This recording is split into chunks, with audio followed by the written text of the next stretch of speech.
Everybody listen to me. Look at the board. First you understand. After then you can write it. Have you understand? Clear?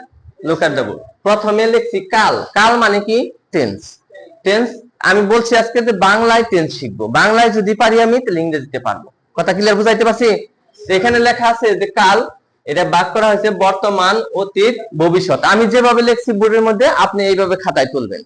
আর এটা কিভাবে বুঝবেন? এগুলো এই শরীর দন্তা নন্তস্থনে কোথায় পাবেন? এটা দেখলে কিভাবে বুঝবেন? এটার নাম কি তা তো জানেন, প্রেজেন্ট ইনডিফিনিট। এই এক নাম্বার মানে প্রেজেন্ট ইনডিফিনিট, দুই number continuous perfect, perfect continuous, present গেল। পাস্টে ওইরকম, past indefinite continuous, past perfect, past perfect continuous. Future indefinite, future continuous, future perfect, future perfect continuous. And ক্রিয়াপদের শেষে যখন এই বর্ণগুলো আপনি দেখতে পাবেন, কোথায় দেখতে পাবেন? ক্রিয়াপদের শেষে যখন এই বর্ণগুলো আপনি দেখতে পাবেন। যেমন আমি ভাত খাই, এখানে ক্রিয়া কোনটা? খাই। খাই শব্দের শেষে রস্যই আছে, এই দেখেন যে রস্যই আছে। মানে আপনি পৃথিবীতে যে কোনো একটা বাক্য বলবেন তাই এই টেন্সে এসে মিলতে হবে। টেন্সে মিলে নাই ওটা কোনো বাক্য বোনা দেশে। আপনি কোন একটা বাক্য বলেন, যে কোনো একটা বাক্য বলেন। আমি আমি মাদ্রাসায় যাই, এই যে রস্যই, আমি মাদ্রাসায় যাই, প্রেজেন্ট ইনডিফিনিট টেন্স।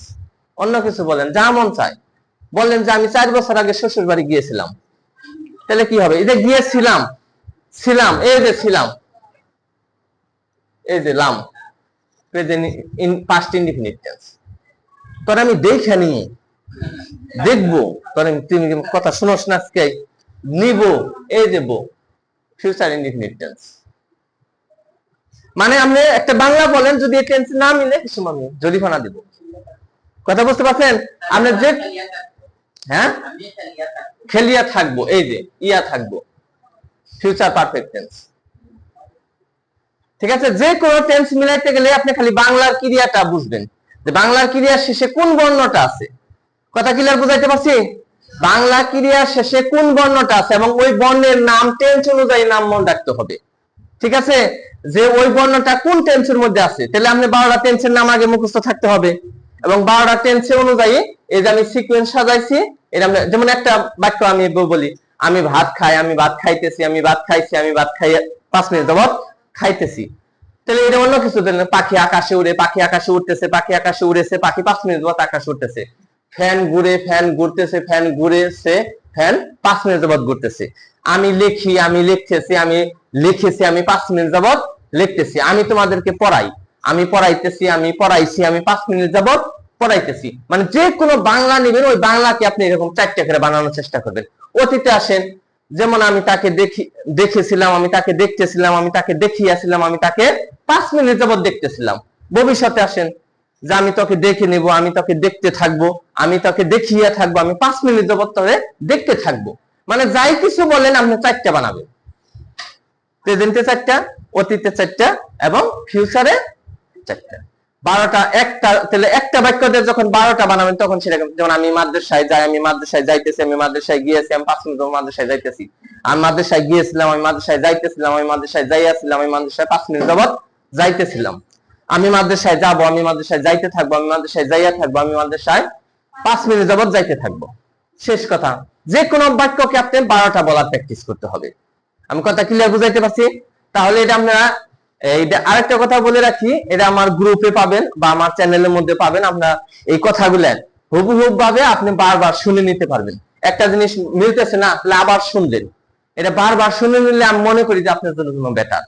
আর একটা কথা, যে কোনো কথাটাই কি হয় আপনার মানে বারবার শোনার পর ব্রেনে শুনে বাড়ি খায়, তখন এটা আস্তে আস্তে মনে থাকতে চায়। যেমন এই লেখাটা, এটা আমি আসলে অনেক কিছু চিন্তা করে এই মানে বন্ধের পরে আপনাদের জন্য যে সরকারি গুণ মানে আন্দোলনের সময় মানে এটা চিন্তা করছি যে এত লং সময় বন্ধ থাকছে, তাহলে ওদের জন্য কি করতে পারি। এটা ভাবতে ভাবতে এটা ভাবছি, তাহলে আমি একই ক্লাস যদি বারবার ওরা দেখতে পারে, শুনতে পারে, সেটা বেটার হয়। যার কারণে কি হয়েছে, এই কাজটা আমি করছি। এখন এটার positive, negative, everything has merit and demerit, you know that. প্রত্যেকটা জিনিসের ভালো এবং মন্দ দিক আছে। আপনি যদি নেগেটিভ মনে করেন নেগেটিভ, আর যদি মনে করেন পজিটিভ তাহলে পজিটিভ। আমি ক্লিয়ার? মানে at first, before time I told you that if you achieve, if you gain, if you মানে obtain anything, you must needed do exchanging. Without exchanging anything you can't be achieved. I can challenge for the kind about that. মানে কোনো জিনিসই আপনি বিনিময় ছাড়া পাবেন না। আপনি একটা ক্লাস বারবার করতে চাইলে অবশ্যই একটা বিনিময় লাগবে। বিনিময়টা কি?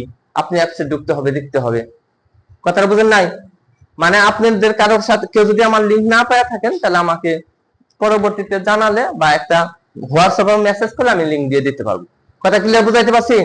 তো দেখেন, আবার এই বলতেছি যে কোনো একটা বাক্য বলেন, যে যেটা বলেন। যেমন এখানে ডাস্টার রাখা আছে, এটা কোন টেন্স? কোন টেন্স? বর্তমান তো বুঝলাম, বর্তমান তো আর একটা না।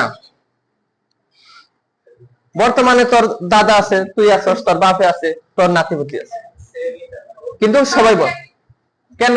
এই যে সে এ আছে, এটা দিছিলাম না, এ আছে, এ প্রেজেন্ট ইনডিফিনিট। মানে যে কোনো বাক্য। রাস্তাটা কালো, রাস্তাটা কি কালো? কোন টেন্স? অ অ